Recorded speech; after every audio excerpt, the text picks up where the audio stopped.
This is a long-term war. This is a different type of enemy than we're used to. And we're adjusting our thinking to the new type of enemy. Days after the 9/11 attacks, President George W. Bush launched the global war on terror. In October 2001, he sent the military to invade Afghanistan and hunt down members of al-Qaeda and its ally, the Taliban. It also offered cash rewards to anyone who would help capture a terrorist, often enough money to change lives. So many in Afghanistan and Pakistan took advantage of this offer and turned hundreds of men over, often with little evidence. The US then sent those men to secret prisons called black sites, where they interrogated and tortured them. But within a month, they started searching for a larger, permanent prison to consolidate all these prisoners, eventually settling on this old Navy base in Guantanamo Bay, Cuba.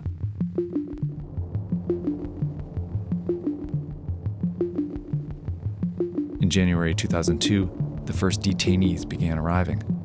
One of them was Moath al-Alawi, who spent the next 2 decades in this prison because the US government deemed him too dangerous to be set free. But they never charged him with a crime, and he's not alone. Hundreds of men were imprisoned in Guantanamo. Few were charged with a crime, some were tortured, and none received a fair trial. It's a prison that's operated outside the bounds of law. So how did the US get away with this? And why is Guantanamo Bay still open?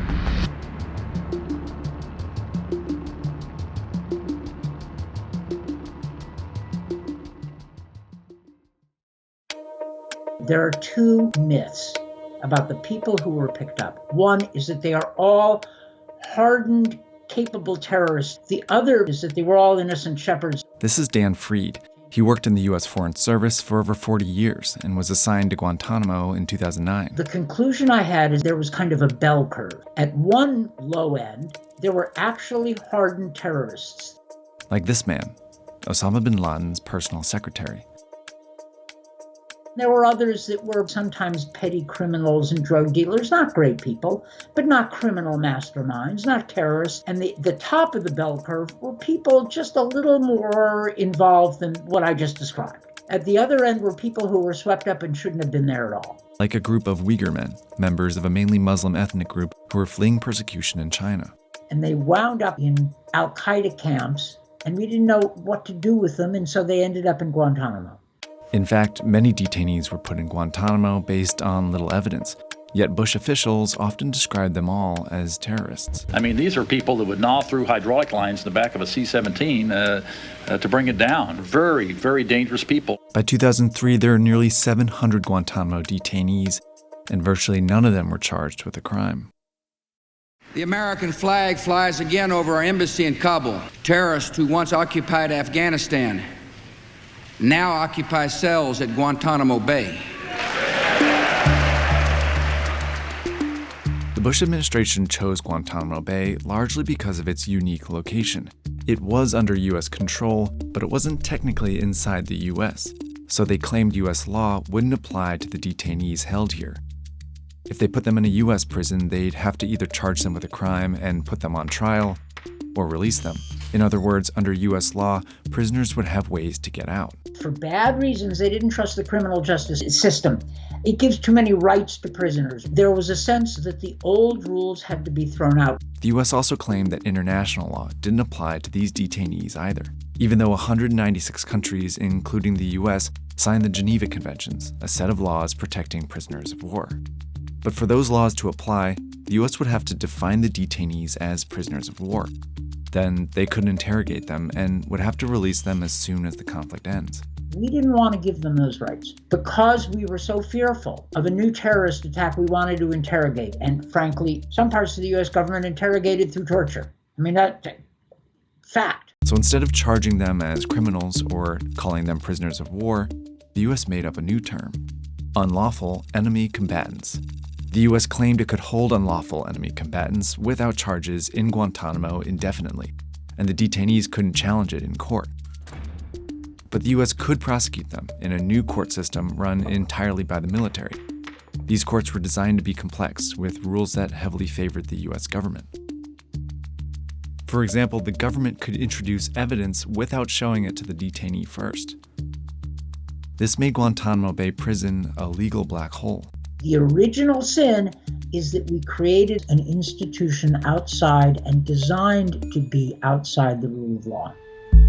No more torture in our name! And shut it down and release everybody. Justice for Guantanamo detainees, now a cause célèbre among human rights activists. World leaders, allied governments, and U.S. politicians began calling for the closure of Guantanamo. Plus, Bush officials recognized that it was actually hurting the war on terror. Gitmo was also a great recruiting tool. There were all these terrorist videos about how evil the Americans were, and we have to fight back because they imprison people without any legal basis. They torture people. Eventually, the Supreme Court stepped in. In a series of decisions, the court ruled that Guantanamo detainees were entitled to challenge their imprisonment in court. It was clear the U.S. would soon have to let many of these detainees out. So the Bush administration reviewed every case and set up a transfer process. Pretty simple process, yeah. Move them back, mainly to Afghanistan. Nobody asked a lot of questions. Over a 5-year period, the Bush administration transferred 532 detainees and only convicted 3 through the military courts. 5 detainees died in the prison. 4 of them were reportedly suicides. That left 242 in Guantanamo when he left office, with some hope that the prison would close. Guantanamo will be closed no later than 1 year from now.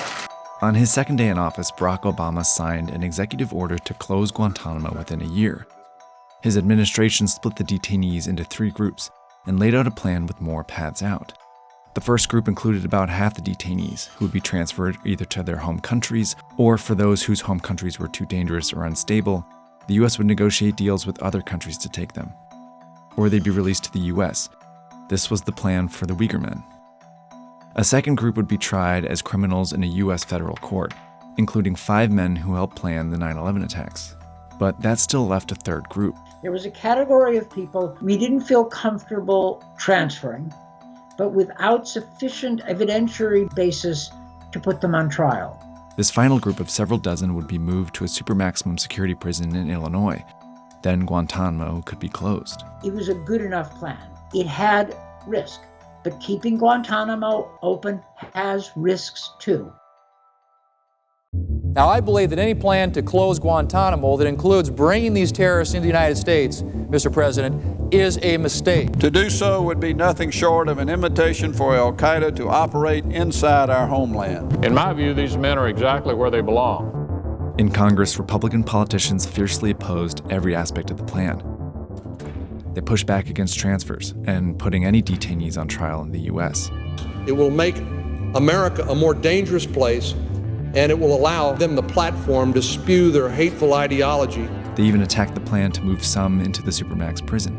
You're also putting people who would then start plotting for their escape from the outside in America's neighborhoods. But all of a sudden when Obama comes in, oh no, you can't let people go because you're letting terrorists out. By the spring of '09, this narrative was already set.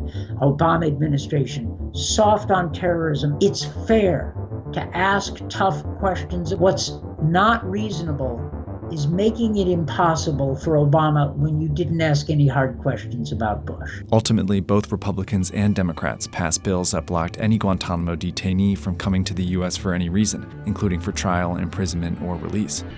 Then the Obama administration folded. They gave up at the first sign that it would take a lot of political capital to close Gitmo. But y'all made a big deal of it, so you better mean it. The Obama administration didn't mean it enough. The only 2 options detainees had stayed in place but got much harder. The military courts were extremely slow and ineffective. 3 convictions had been overturned by 2016, and transfers became more complicated. Many of the detainees were from Yemen, but couldn't be transferred back after conflict broke out there in 2011. So the U.S. would have to convince other countries to take them. That was Dan's job. For years and years, the American government has said, these are the worst of the worst. These are terrorist masterminds. And now I'm saying, no, they're actually not. We shouldn't have asked other countries to take them if we weren't willing to take them. Dan negotiated transfers for 17 Uyghur men who were not allowed to be released to the U.S. They'd been held in Guantanamo for more than a decade. Over 8 years, the Obama administration moved 197 detainees out of Guantanamo and convicted 5 through the military courts. 4 more died inside, 3 reportedly from suicide. That left 41 detainees with a new president who wanted to keep the prison open. going to keep, as you know, Gitmo, we're keeping that open, and we're going to load it up with bad dudes. In 2017, Donald Trump took office as a fervent supporter of keeping Guantanamo open. In 4 years, his administration only transferred out one detainee. In 2021, when President Biden took office, Moath al-Alawi had been in Guantanamo for 19 years. According to his testimony, he went on a series of hunger strikes to protest his detention and described his life as an endless horror movie. But on January 11, 2022, Biden approved Alawi and 4 others for transfer. For Guantanamo to close, the Biden administration needs to transfer the last remaining detainees. And the military courts need to conclude trials for the 10 who are currently stuck in the system, including the 5 alleged 9/11 plotters who have been on trial for a decade. Once you start them outside the rule of law, bringing them in the rule of law is a lot trickier than you think. Don't throw out the rule book in a fit of passion. You'll regret it. We did.